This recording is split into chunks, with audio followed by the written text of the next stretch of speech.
Hello. So it's my enormous pleasure to introduce Bertrand de Cominges, who is a global head of trade finance investments within Santander Asset Management. So this recording is for BCR RFIx conference that is going to be 10th of March, and both Bertrand and myself going to speak at this event. Bertrand, I know, like throughout his banking career, since 2007, I believe. So we've been through a few crises and few different things over time. So, and the interesting thing now is the Santander Bank started now the fund management operation focused on trade finance. So my first question will be why? Because obviously banks been in trade finance for a long time. Santander was a very big player. You obviously been most of your career in trade finance. And the fund management was like more or less separate because other managers and banks were distributing to something like it. So what was the rationale of Santander going to this business? Yeah, absolutely. Well, it's Santander Group. We're not part of Santander Bank. We are part of Santander Asset Management. As an investment managers, we definitely see a big opportunity in investing in trade finance because it's a very solid asset, very much attached to the real economy. And this is what our investors are after. Institutional investors are after this type of assets, but they are after this type of assets when managed by knowledgeable people, by those who actually understand the underlying asset class. And that's the opportunity that trade finance is bringing to the fore these days, because it's not that common as an asset class for institutional investors, but they mostly understand it when explained as we all understand it.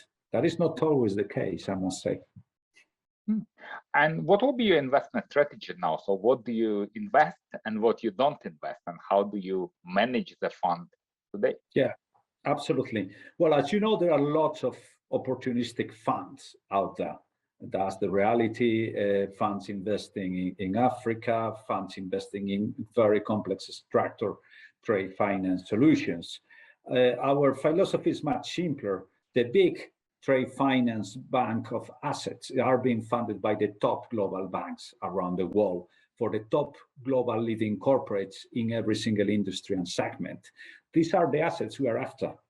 We appreciate trade finance as a liquidity asset class, albeit this is an alternative asset class. It has very short term and is very secure and provides secure, stable returns for liquid assets. These are the assets we are after. So we tend to partner actually with the top global leading asset originators, meaning the top global leading banks, majorly. And when people say trade finance assets, different people mean different things. So some people thinking about more bank instruments, some people think more about receivables, some think about supply chain finance. How do you define trade finance as asset class as far as your fund is going? Well, absolutely. Well, trade finance, we split this majorly in three different asset classes. Oh.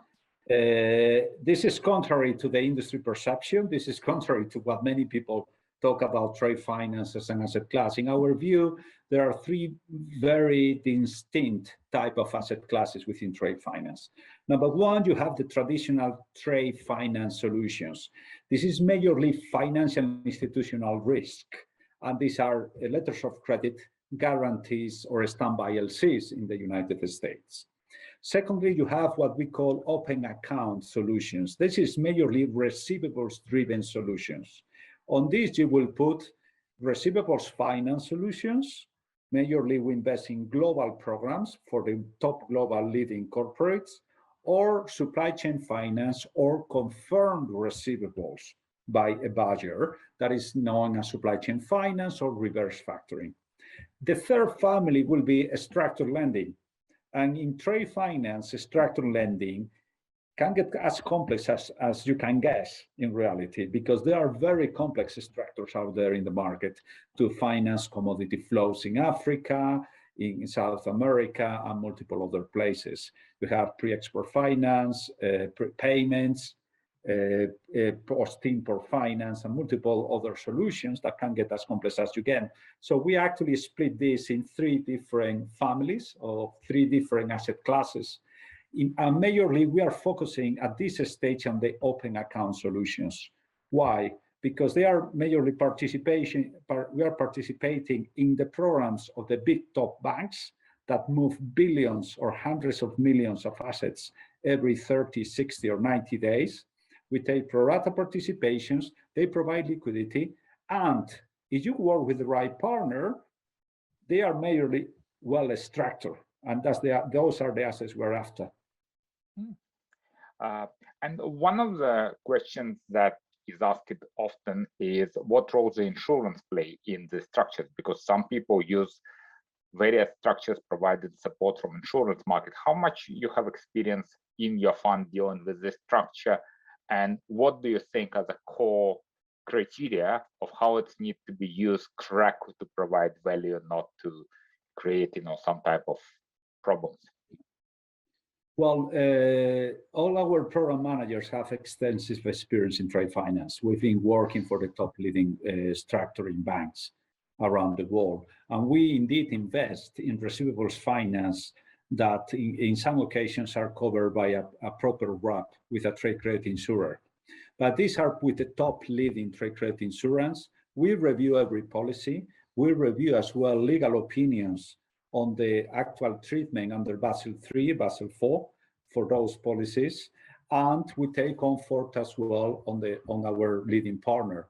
Not all regulators accept trade credit insurance as a mitigant, so we focus on one or the other, depending, but we review every single policy in our case, as well as our legal counsel does. And that's extremely good to hear, because we all know the cases when some people were not getting due diligence on this type of policies. And I completely agree with you. I think it's extremely good instrument, but it's obviously required a very competent management and the proper due diligence, and then it's actually very efficient. Going from it, like you mentioned, obviously that, and knowing you and knowing several other members in your team, I know you all have very extensive experience in trade finance. What will be the core lessons you bring from being an originator and from doing this to the fund management? What did you learn over these years that now you apply when you do this type of structures? Well, number one is common sense. And that's critical in the structuring of any trade finance facility. You need to follow the money. It's as simple as that. And it needs to make sense. It needs to have an economical rationale as well as a commercial rationale, because at the end of the day, it's trade finance, and that's fundamental. Second, you need to do your homework. You need to review the documentation. You need to understand that the right mitigants are in place, as well as the right recourse or limited recourse, depending on the structure, as well as multiple other elements. And that's fundamental for presenting this in front of our investment committee. That is composed not only by asset management experts, but also by industry practitioners. We come with 2 independent members there, Jean-François Lambert, with over 37 years experience in banking, in trade finance, and Tom Jack, with over 35 years experience as a global corporate treasurer. And both bring the right level of competence, know-how, and common sense as well to the review of the facilities. And following on, what will be underwriting process? So you, for example, go to, or a bank is coming to you and they're saying, okay, we want you to participate in our structure. How would you make this decision? What type of process you will follow to make this type of decision? Yeah, well, we're engaged with multiple asset originators. We of course have all the right legal documentation in place to have an open dialogue among ourselves. We review portfolios that are in offer. In many occasions, we have done those facilities, we have participated on those, or we are familiar to those programs that are being in offer at the end of the day. We then present this to the investment committee after reviewing legal documentation and at selecting the right partner with the right deepness on asset originator and a stable asset originator. A point that is very important is the following. We don't like to take single big tickets positions. We do like to take pro rata small participations in a portfolio. So we prefer 10 tickets of 10 million on 10 programs than one single ticket of 100 million, to give you a very simple example. Because we like to partner with the asset originator. We see ourselves as a utility, a facilitator of accessing capital market investors into trade finance assets. Therefore, a tool for the major originators to distribute risk and participate the market in a core business that is trade finance for the top leading entities. And that's how we position that. That portfolio is presented then to the investment committee. Sometimes it's rejected. In many occasions it's approved because, of course, it has been reviewed already by the portfolio managers and our legal teams, and we pass this into the fund, and we start investing into it. In the meantime, we have the legal work that we do with our external counsel, as well as the counsel of the asset originator, in defining either a note purchase program or an MRPA, Master Risk Participation Agreement negotiation with our SPV. So we acquire assets in these two fashions, either through a note acquisition or through an MRPA acquisition and note issuance from our SPV. Those are the two models. And then the next question following a little bit from it. So there is a lot of discussion about, trade finance becoming an investable asset class and all of this. Do you see some barriers to it? Do you see this asset is prone to standardization, or it's mainly going to be this very deep sort of bilateral due diligence and negotiation, and it's not really going to become larger standard? Is it still going to be mainly a private transaction? How do you see the development of the asset class? Well, I don't think it will be one or the other as a reality. I think there will always be a number of dedicated specialist funds dedicated to margin at the end of the day in trade finance, but we cannot forget they compete against venture capital, private equity, real estate funds, and multiple other funds that provide as well significant yields into their investment. If we focus on the mainstream of trade finance, our investors are after liquidity. So what is very important at the end of the day that the asset originator provides, it is a stable, simple way of first contracting the transfer of the assets. And I think the note issuance by the asset originator is a straightforward process to do so. And second, a stable, simple way of transferring the data, because the big particularity about trade finance is the massive amounts of volume. You can manage 100,000 invoice discounts a week in the fund, and that's a significant amount of data that needs to be transferred at night, and multiple other elements. One element that is very important, trade finance requires lots of education. So underpinning everything I just said, what we need to do is to educate investors. And to educate investors is actually segmenting the multiple asset class within trade finance and focusing on true trade finance assets, assets that represent the real economy, assets that represent the day-to-day of our investors at the end of the day, because this is what the trade finance industry is investing. I remember many years ago when we met, you were the global treasurer at a big consumer electronic companies, if you remember. We are discussing here the acquisition of electronic components, consumer electronics, cloud computing systems, natural gas, gas oil for heating your house, your company, producing light. This is real economy, and we need to manage that, and the trade finance industry educate the capital market investors into it. This is what you are investing into.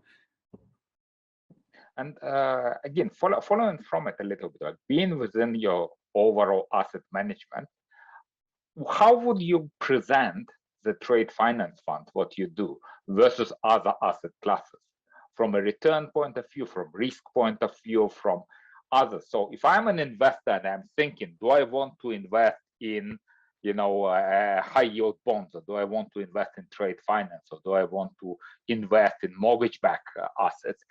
How would you position? What would you say are distinct characteristics that either make it attractive or make it more complicated for some of the investors to invest in this area? How would you position it? It's very simple. You, through our fund, you invest in core business of the biggest trade finance originating banks in the industry. Full stop. You go hand in glove with them. In a pro rata basis, you participate in the programs they are funding with hundreds of billions of dollars every 60 days. That's the number one. We provide you with weekly liquidity in our funds, and that's somehow unique, as well as stable positive returns. In a Euribor environment of minus 55, minus 58 basis points, we are able to provide you a stable, secure, positive returns into your investment with weekly liquidity. That's a big selling point. Whilst, very important, participating in the business of the bank. We don't distribute the unwanted assets. We participate in a pro rata basis on the portfolio of the big banks for the top clients. That sounds really impressive strategy. It's very simplistic if you think that. You've been in the industry for decades. You know that the big volumes on this industry are in that spot, isn't it? And we all seen that sometimes when you make things complex and lose common sense, it doesn't really help. So keeping things simple seems to be the winning game. But that's many different cycles. That's trade finance. It is. Some people are after 7, 9, 11% returns in trade finance. We are quite skeptic about those numbers. We offer liquidity. What number you think is reasonable? Well, we provide returns north of Euribor today in the 80, 100 basis points area. So positive returns in an environment of negative ones. So with weekly liquidity. As somebody was pointing at recently, it's a boring but stable asset class. Exactly. That's good. Indeed. And many investors like it, but they need to. No, absolutely. Absolutely. Yeah. We look for strategic cash from our investors. We are not looking for operational cash that is used in the day-to-day and that you require daily liquidity. What we look is for some stable cash positions that every company keeps as a strategic cash that today are being penalized grossly by the current interest rate environment. That's very important. If LIBOR or Euribor goes up again, this will be passed through into the investor straight through our funds, so that they will benefit as well of any increasing interest rates. But we are looking for that strategic cash that provides a stable source for our partner banks to distribute assets for those secure assets they have in their books. Let's not forget, any bank out there, any proper bank out there have 50, 100, 200, 300 billion dollars funding these assets with their own balance sheets. Yeah. This is the business we are participating to our investors. Okay, thank you very much. It's really a great pleasure talking to you as always. And it's very, very good to hear some common sense thoughts that Rio is what this industry needs. Well, we've been in the business for many years, Igor. And common sense always prevails in trade finance and in many other parts of our lives. Absolutely. But precisely in trade finance, this has been going on for centuries. This is not a new industry. It is simply we are trying to open a new border with or a new opportunity, I would say, with capital market investors. Okay, thank you very much.